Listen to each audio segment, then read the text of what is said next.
है कि जब भी हम लोग बीपीएससी हो चाहे यूपीएससी, हम लोग बात करें सिविल सर्विसेज की तो दोनों चीज़ें होती हैं। तो मैंने लास्ट टाइम भी आपको बताया था कि चाहे वो बीपीएससी हो चाहे यूपीएससी हो, लगभग सिलेबस एक ही जैसा होता है, केवल हमारी थॉट प्रोसेस में थोड़ा सा चेंज हो जाता है। ठीक है, इतना ही होता है अंतर। बाकी किताबें भी लगभग सेम होती हैं और उसको पढ़ने का तरीका भी सेम होता है, बट थोड़ा सा और अपग्रेडेड होता है। ठीक है, इतना ही, तो टाइम टेकिंग और ज़्यादा हो जाता है। तो चाहे हम सिविल सर्विसेज में बीपीएससी की बात करें चाहे यूपीएससी की बात करें, तो हमेशा ये कहा जाता है कि जो हमारी एनसीईआरटी होती है वो बहुत बेस होता है। ठीक है, अच्छा, अब इस पर बहुत सारी विचारधाराएं हैं। मतलब मैं बहुत ज़रूरी है मुझे सब बातें आपको बताना, क्योंकि समय के साथ आपको भी अनुभव होगा, आपका सिलेक्शन भी हो जाएगा, तब भी आपको लगेगा सर ने बोला था एनसीईआरटी पढ़ो, बट बिना एनसीईआरटी पढ़े भी हो गया। समझ आ रही? तो सब बहुत सारी विचारधाराएं हैं कि एनसीईआरटी पढ़ना चाहिए कि नहीं पढ़ना चाहिए, या एनसीईआरटी की जगह हम रेफरेंस बुक पढ़ें कि नहीं पढ़ें। ठीक है, तो इसके लिए क्या हुआ था, 2013 में हम लोग दिल्ली में जो ट्रेनर्स फॉर ट्रेनिंग कराते थे, जो लोग कोचिंग पढ़ाते हैं उनको कैसे पढ़ाना उसकी ट्रेनिंग हम देते थे। शौक था इसलिए, ये बहुत बड़ी कॉन्फ्रेंस हुई, ये इशू उठा कि क्या स्टूडेंट्स को ये बोलना है कि एनसीईआरटी इंपॉर्टेंट और नॉट, और दूसरा कि क्या ज़रूरी है कि बच्चा एनसीईआरटी किताब पढ़े ही, इसके लिए कोई रेफरेंस बुक भी पढ़ सकते हैं। मान लो हम तुमसे ये कह रहे हैं कि हिस्ट्री के लिए 9 to 12 हिस्ट्री पढ़ो, ठीक है, बट वही हम ये भी कह सकते हैं कि इसकी जगह तुम जो है स्पेक्टर भी गाइड ले लो, हम बोलते हैं, है ना, या हम बोलते हैं कि देखो एशियन हिस्ट्री के लिए दत्त सुंदरम की ले लो, किसी श्रीवास्तव की ले लो, ऐसा होता है। तो अब ये बहुत ज़रूरी है जानना कि क्या एनसीईआरटी की आवश्यकता है कि नहीं। ठीक है, हमारा मानना ये है कि जब तैयारी करें तो जड़ से करें। ठीक है ना, कभी कभी क्या होता है, तुमने पौधा देखा होगा, तो एक पौधा बहुत वीक होता है तो हम उसको धूप देते हैं, खाद देते हैं, लेकिन अच्छी वैरायटी का पौधा बोएंगे तो कितना भी खराब सिचुएशन होगी वो ग्रो करेगा। तो एनसीईआरटी की जो पढ़ाई है एक प्रकार से अच्छी वैरायटी के पौधे के लिए तरह है, बस समझ रहे हैं। तो इसलिए बेस बहुत ज़रूरी होता है। अब ये हो सकता है कि जो एनसीईआरटी किताबें हम रिकमेंड कर रहे हैं, चाहे 6 से, अभी ध्यान से को सुनना बात को, 6 से 12 या 9 से 12, ये पढ़ने में हमें समय लगेगा, समय लगेगा, और पढ़ने के बाद भी पता ये चलेगा कि पढ़ने में हम कुछ सॉल्व तो कर नहीं पा रहे हैं। बस समझ में आ रही है, सॉल्व तो कुछ नहीं कर पा रहे हैं। बीपीएससी का हमने आंसर निकाला, हिस्ट्री क्वेश्चन देखा, निकाला, एनसीईआरटी से क्वेश्चन को 10 आए हैं यार, ठीक है ना, क्वेश्चन को 10 आए हैं, लेकिन हमने तो पढ़ने के लिए 3 महीने लगाया नहीं। लेकिन मेरा मानना है कि बेस अगर स्ट्रांग होता है तो उससे क्या होगा, जब तुम रेफरेंस बुक पढ़ोगे तो तुम्हें वो वर्ड समझ में आएगा। एग्जाम्पल के रूप में हम तुमको बताएं, एक वर्ड है मान लो राष्ट्रवाद, नेशनलिज्म। तो नेशनलिज्म ले मैन में समझ सकते हैं कि राष्ट्र के प्रति भावना, अच्छी भावना यही ना हो सकता है, राष्ट्र के प्रति एकता बनाए रखना। लेकिन जब हम किताब में पढ़ेंगे तो राष्ट्रवाद कुछ और होगा, बस राष्ट्र के प्रति हमारी लॉयल्टी। तो हमारे माइंड में तो यह राष्ट्रवाद का अर्थ होता है कि राष्ट्र के लिए हम एक राष्ट्र के रूप में अब संगठित हैं। लेकिन जब राष्ट्रवाद की बात आएगी तो राष्ट्र संगठित नहीं है, राष्ट्र की जो विचारधारा है उसको हम मान रहे हैं, दोनों में अंतर हो गया। तो कई बार ऐसी चीज़ें होंगी जो हमें बेसिक हमारा मिसकंसेप्शन होता है, उसको समझने के लिए एनसीईआरटी की आवश्यकता होती है। ठीक, दूसरी बात, जब भी आप पढ़ाई कर रहे हैं तो तुम लोग चूँकि बहुत लोग ग्रेजुएशन कर चुके होंगे या कर रहे होंगे, तो कभी सीनियर से या कहीं किसी कोचिंग में कहीं भी जब आप बातचीत करते होंगे तो आप पूछते होंगे कि एनसीईआरटी अगर पढ़ना है तो 6 से 12 पढ़ना है या 9 से 12 पढ़ना है। ठीक है, क्लियर। अब ये दुविधा आती है, ये दुविधा आती है।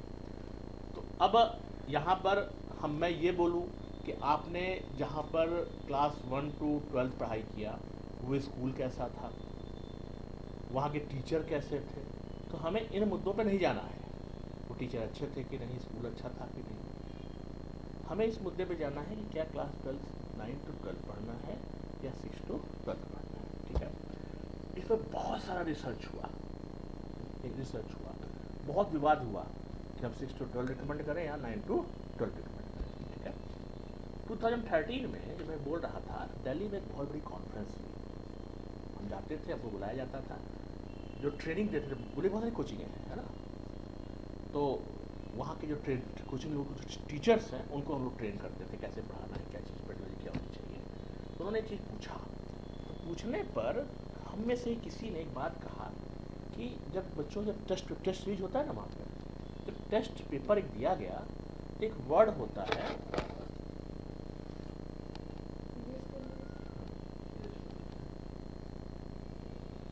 एक वर्ड होता है COL, कॉल। ये ज्योग्राफी का टर्म होता है, ठीक है, कॉल, COL, कॉल।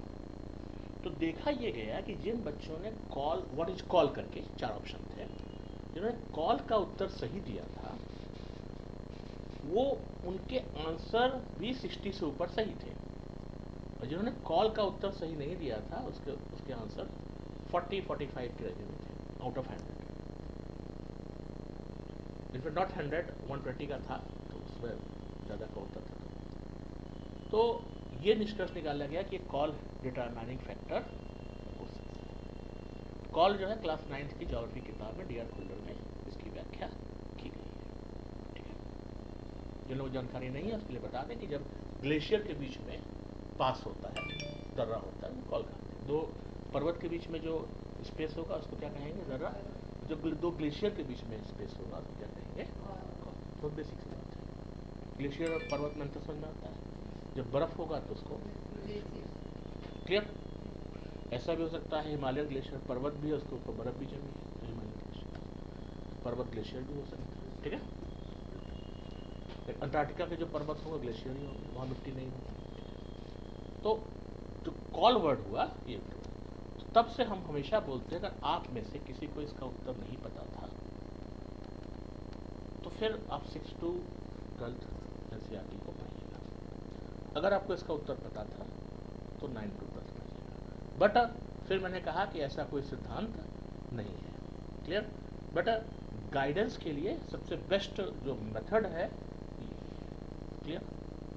ऐसे बहुत सारे स्टूडेंट हैं जो NCERT पढ़े बिना भी सिलेक्शन, यहाँ से बात क्लियर हो गई, सब कोई कन्फ्यूजन, राइट। तो निष्कर्ष ये निकला कि जिनको कॉल के बारे में पता था वो, तुम पीछे काहे बैठे हो, तुम आगे आ जाओ, ठीक है, हाँ, पानी छोड़ दो, पानी नहीं पीना। तो 9 to 12th आपको अगर कॉल के बारे में पता था तो 9 to 12th पढ़ना है, अदरवाइज आपको 6 to 12th। यहाँ तक क्लियर है सब लोग, कोई कन्फ्यूजन, राइट। अब आप पढ़ा कैसे जाए, तो अब पढ़ा कैसे जाए ये तो बड़ी छोटी सी बात है ना, लेकिन वो टेक्निक की बात है, और हिंदुस्तान में कोई मेरे सिवा नहीं बताता है इसको कैसे पढ़ा जाए इसको, क्योंकि किताब पढ़ने वाली कौन सी बात है। जो क्लास 8 की चीज़ है, 6th क्लास है, इसमें क्या है, किताब आँख को खोलो और पढ़ना शुरू कर दो। और जब हम पढ़ाई की प्रक्रिया पढ़ते हैं तो हमने आपको बताया था क्या होता है, ब्रेन में एक प्रकार की स्टॉर्मिंग कहा जाता है, एक एक्सरसाइज होती है ब्रेन में। हम जो सोच रहे हैं वैसे ही रिसीव कर रहे हैं कि नहीं, कोडिंग इन कोडिंग वर्ड होता है, जो हम पढ़ रहे हैं वैसा हम रिसीव कर रहे हैं कि नहीं, बस में आया। उसने कहा राम एक सुंदर इंसान है। अब सुंदर की परिभाषा फिजिकली भी हो सकती है और मेंटली भी हो सकती है, क्लियर कर पा रहे हैं इस चीज़ को। तो मैंने किताब पढ़ा, राम एक सुंदर इंसान है, बट मेरे दिमाग में परसेप्शन आ सकता है कि सुंदर कैसे, मेंटली, फिजिकली या बोथ, क्लियर। ये 3 तरह का परसेप्शन होता है। This is called encoding and encoding coding. बहुत ध्यान से सुनिएगा इस बात को। जैसा हम समझ रहे हैं, जैसा हम पढ़ रहे हैं, वैसा हम समझ भी पा रहे हैं कि नहीं। किताब में जो हमारा राइटर समझाना चाह रहा है उस तरह की चीज़ हम समझ पा रहे हैं कि नहीं, ठीक है। ये बहुत बेसिक सी बात होती है। हमने 12th पास कर लिया, ग्रेजुएशन पास कर लिया, लेकिन अभी तक अभी बात समझ नहीं पाए थे, क्लियर कर पा रहे बात को, ठीक है।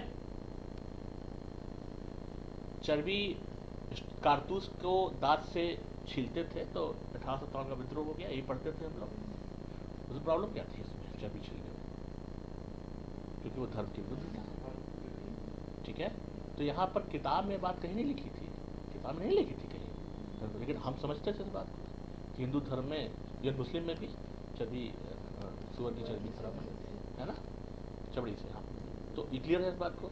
तो हम किताब में तो कहीं नहीं लिखा था, लेकिन हम समझते हैं इस बात को। तो उसी तरह से जब हम किताब में पढ़ते हैं, जो प्रोसेस होती है वो कोडिंग एंड डिकोडिंग की होती है, और उसमें एक इम्पॉर्टेंट वर्ड आता है अंडरस्टैंडिंग का, यानी कि जो चीज़ हम समझ पा रहे हैं, वो जो समझाना चाह रहा है वही हम समझ पा रहे हैं कि नहीं, अंडरस्टैंडिंग। इसको हिंदी में समझ बोलते हैं। तो समझ वही चीज़ जो हम समझाना चाह रहा है कि नहीं, हम समझ पा रहे हैं, ठीक है। ये तो एक थ्योरेटिकल बात हुई। पढ़े कैसे, तो पढ़ने का एक तरीका ये होता है कि हम लास्ट टाइम इस बात को बताए थे कि should have a proper time table. अगर नहीं है तो आपको टाइम टेबल बना लेना चाहिए, ठीक है। इरिस्पेक्टिव कि वो 4 घंटे में पढ़ा 4 घंटे का टाइम टेबल होगा, 6 घंटे का होगा, वो आपके ऊपर है। आप डिपेंडिंग ऑन योर पढ़ाई, आप हो सकता है पढ़ाई कर रहे हो, कॉलेज जाते हो तो कम समय मिलेगा, कॉलेज नहीं जाते हो तो आपको ज़्यादा समय मिलेगा, ठीक है। अब सपोज करो कि आपने 4 घंटे का टाइम टेबल आपने बना लिया।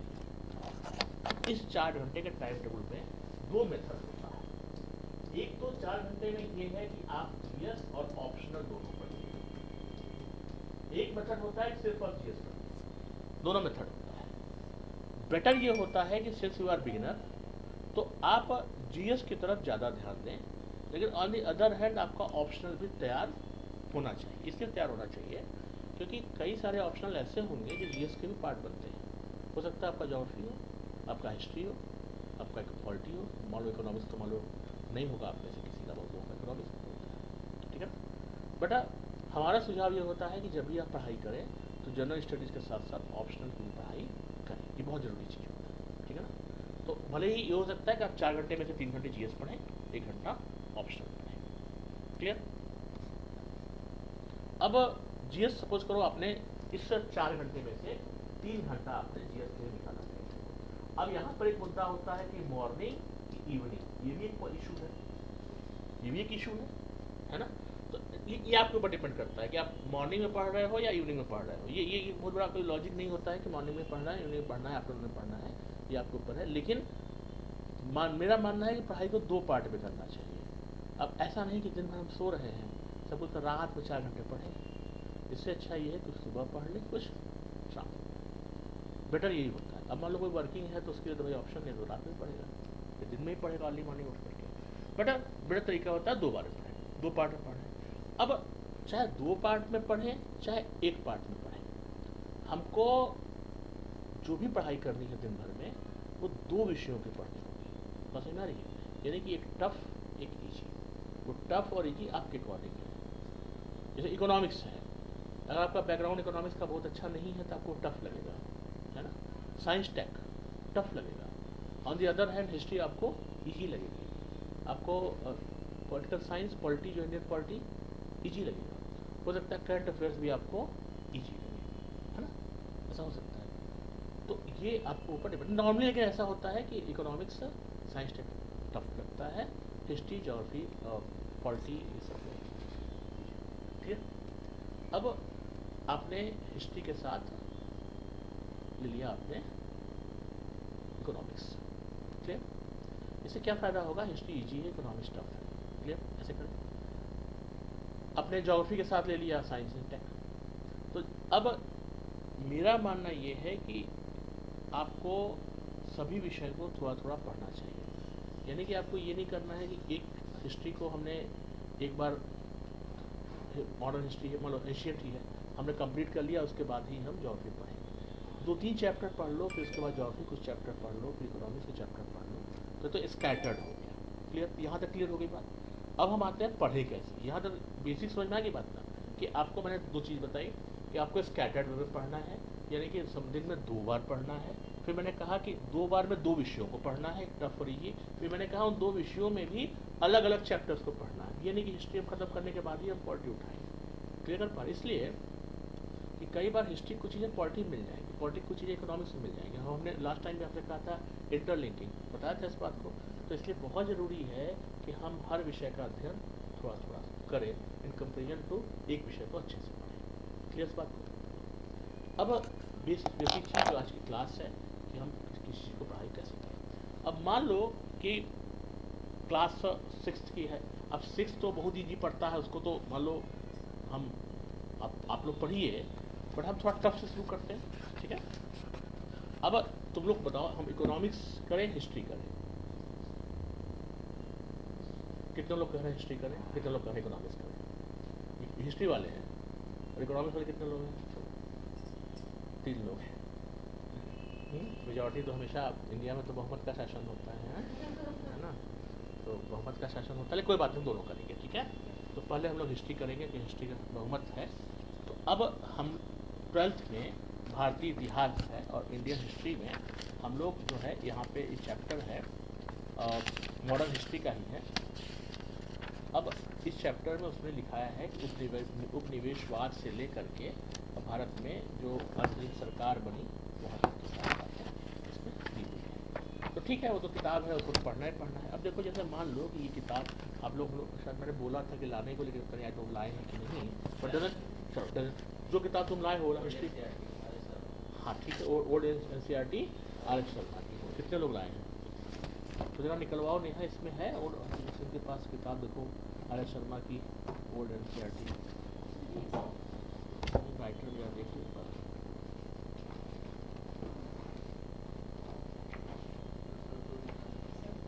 अच्छा लो बेटा हमको दे दो, चलो ठीक है। कुछ लोगों के पास है ये किताब, कुछ लोग लाए हैं किताब, नहीं लाए हैं, कोई नहीं लाया। चलो इसी को लेके चलते हैं। नाउ RS शर्मा जो ओल्ड NCERT है, और इसमें हमने चैप्टर पढ़ा कि modern historians of ancient India. ठीक है, अब ये एक इम्पॉर्टेंट टॉपिक है और इसमें से क्वेश्चन आता है। तो जिसके पास किताब नहीं भी है वो नोट करते जाए, तो तुरंत फटाफट होता भी जाएगा। क्योंकि ये किताब सभी के पास होगी, ओल्ड NCERT ही रिकमेंड करते हैं सब लोग, मालूम ही है सबको। और ये RS शर्मा की किताब इज बेस्ट बुक, इसमें कोई दो राय नहीं है। हम इसी किताब को बेस बना के चलेंगे, नो डाउट इनोट किताब है। तो जो पहला चैप्टर है, बड़ा चैप्टर, वो इतना इम्पोर्टेंट नहीं है, but you have to go through that the importance of ancient Indian history.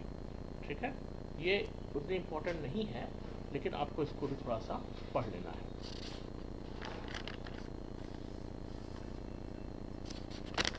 ये इंटरव्यू में, अब देखो यहाँ पे इम्पोर्टेंट बात है, ये इंटरव्यू के लिए इम्पोर्टेंट टॉपिक है।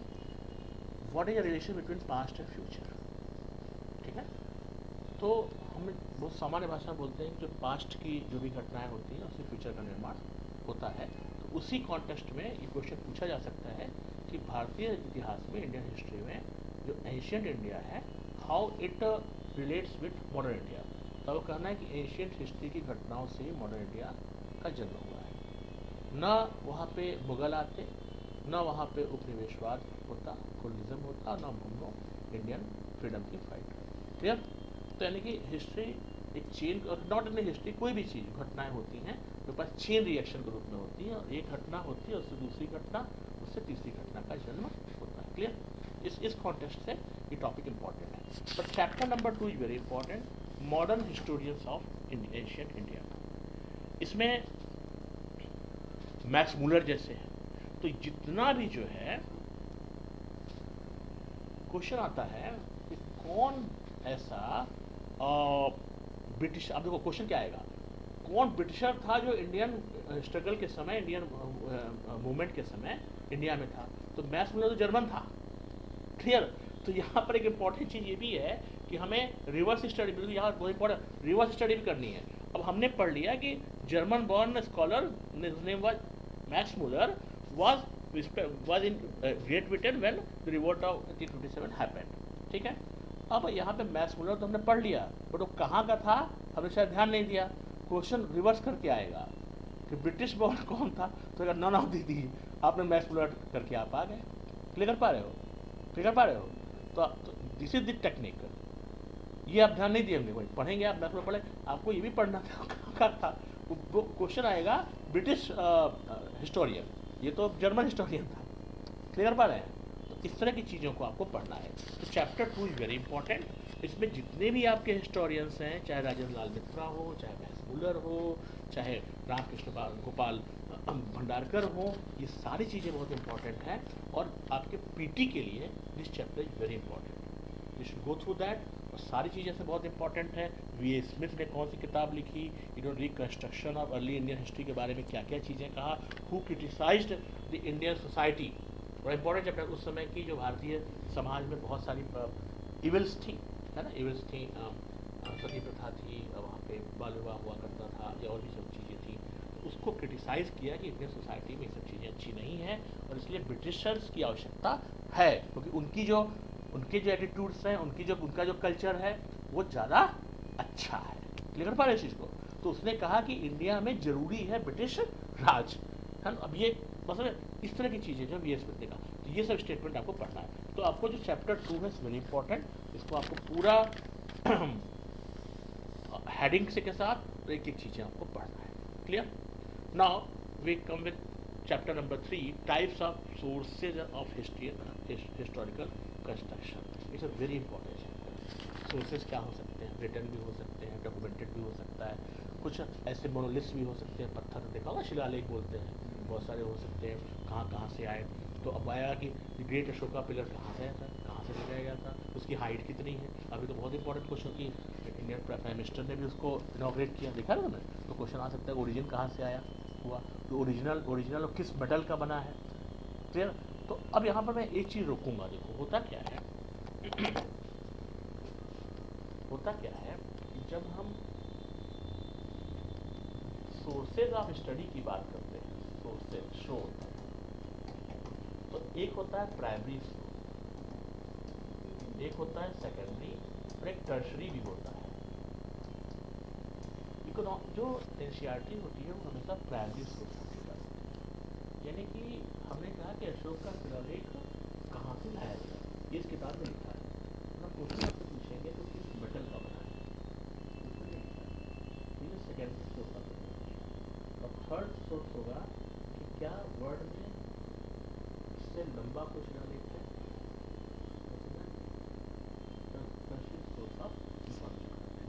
तो होगा क्या कि जब आप प्राइमरी सोर्स ऑफ इंफॉर्मेशन ले लेंगे तो नॉर्मली जो यूपीएससी है, यूपीएससी ये सेकेंडरी और टर्शरी जो है केवल यूपीएससी के लिए होता है, स्टेट के लिए इसकी आवश्यकता नहीं पड़ती है, ठीक है ना।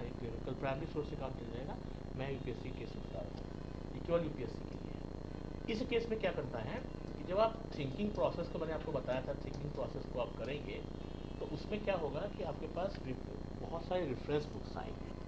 अभी क्या है कि टाइम जमाना तो गूगल का है ना। हम लोग के समय में गूगल बहुत नया नया हुआ करता था, उस समय हम लोग के पास लाइब्रेरी में जा करके रेफरेंस बुक्स पढ़ते थे। अब तो बहुत आसान है, आप गूगल करिएगा कि Ashoka pillar is made of which metal, आ जाएगा आ जाएगा। यहाँ पर एक इंपॉर्टेंट चीज़ है कि कौन कौन से क्वेश्चन आ सकते हैं वो आपको सोचना होगा। क्लियर? अब क्या होगा, कोई कॉम्प्लिकेटेड बात नहीं लग रही है। लाओ, अब हमने एनसीईआरटी में पढ़ लिया कि अशोका पिलर था, ठीक है ना, अशोका पिलर था, ठीक। अब हमने ये भी पढ़ लिया कि इसकी ये जो है यहाँ पे था। अब किस मेटल का था इस किताब में नहीं लिखा हुआ है। आपको क्या करना है, हाइलाइटर जानते हैं, अब रेड कलर की पेन लेनी है, अशोका पिलर यहाँ लिखा हुआ है, आप इसको अंडरलाइन करिए, हाईलाइट करिए और स्टार बनाइए। स्टार समझते हैं ना,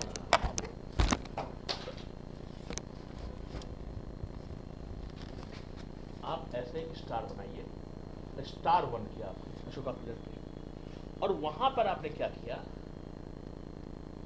एक रजिस्टर रखा आपका, ठीक है। वहां पे स्टार 1 बनाया, हिस्ट्री का स्टार 1 अलग अलग कलर से कर सकते हो, किसी किताब ने लिख दिया कि ये मॉडर्न हिस्ट्री, ये एनसीईआरटी किताब है। वहाँ पर आपने जो गूगल से आपने देखा किस मेटल का है बना हुआ है, वो आपने लिख दिया कि made of this metal. Clear? Height is this. Clear? तो होगा क्या, जब हम आपको बोल रहे थे कि आपको लास्ट टाइम हम बोले थे हमारे क्लास में थे कि चिंतन करना याद आ रहा है, तो ये तुम लोग को उस वक्त लगा होगा कि इट्स जस्ट अ इल्यूजन, वहाँ पे चिंतन काम आएगा। होगा क्या कि हमने दिन भर में इस चैप्टर को पढ़ लिया, ठीक। अब चिंतन जब आप करेंगे तो आप कहेंगे कि अशोका पिलर ये तो था कि ये यहाँ पर है, बट किस मेटल का है, उसकी हाइट कितनी है, ये तो हमने नहीं सोचा। तो वहाँ पर जब चिंतन करेंगे तो मैंने आपसे कहा था कि जो भी आप पढ़ाई कर रहे हैं उस एक्स पॉइंट को तो बीच में रख करके चारों तरफ जितना भी उसकी परिधि हो सकती है, उसका लोकस हो सकता है, उसके बारे में स्टडी करनी है। अब हो सकता है कि मेरे दिमाग में 2 ही क्वेश्चन आ रहे, तीसरा भी बन सकता है, तीसरा भी बन सकता है, बट पॉसिबिलिटी कम है, क्योंकि जो तुम सोचोगे उससे ज़्यादा एग्जामिनर भी नहीं सोच पाएगा। ये भी बात है, जब चिंतन आप करोगे तो ऐसा नहीं कि जाओ छोड़, तुम जितना क्वेश्चन तुम सोच रहे हो उतना क्वेश्चन ही हम भी सोच रहे हैं, उससे ज़्यादा नहीं सोच सकते। तो आपने उसको पढ़ लिया, नोट कर लिया, तुम यकीन मानो कि ऐसा जब तुम करोगे 60% केस में भी आपने ऐसा कर लिया, तो तो आपका आराम से पीटी निकल जाएगा यूपीएससी का। बात समझ में आ रही है? बड़े करना पड़ेगा। क्लियर? हम लोग एक प्रैक्टिस करेंगे। चैप्टर नंबर 3 आपने नोट कर लिया, sources of Indian history. Now इसके बाद जोग्राफिकल सेटिंग। अब देखो हिस्ट्री किताब में जोग्राफिकल सेटिंग है, तुमने पढ़ा भी होगा, लेकिन तुमने सोचा हिस्ट्री में जोग्राफिकल सेटिंग कहाँ से आ गई? ये वही इंटरलिंकिंग, क्योंकि हिस्ट्री कभी भी जो इतिहास होता है वो ज्योग्राफी पर डिपेंड करता है। तुम देखोगे बीहड़ के क्षेत्र देखा है ना तुमने, हमेशा जो डकैत्स होते थे वही रहते थे, सुना है ना?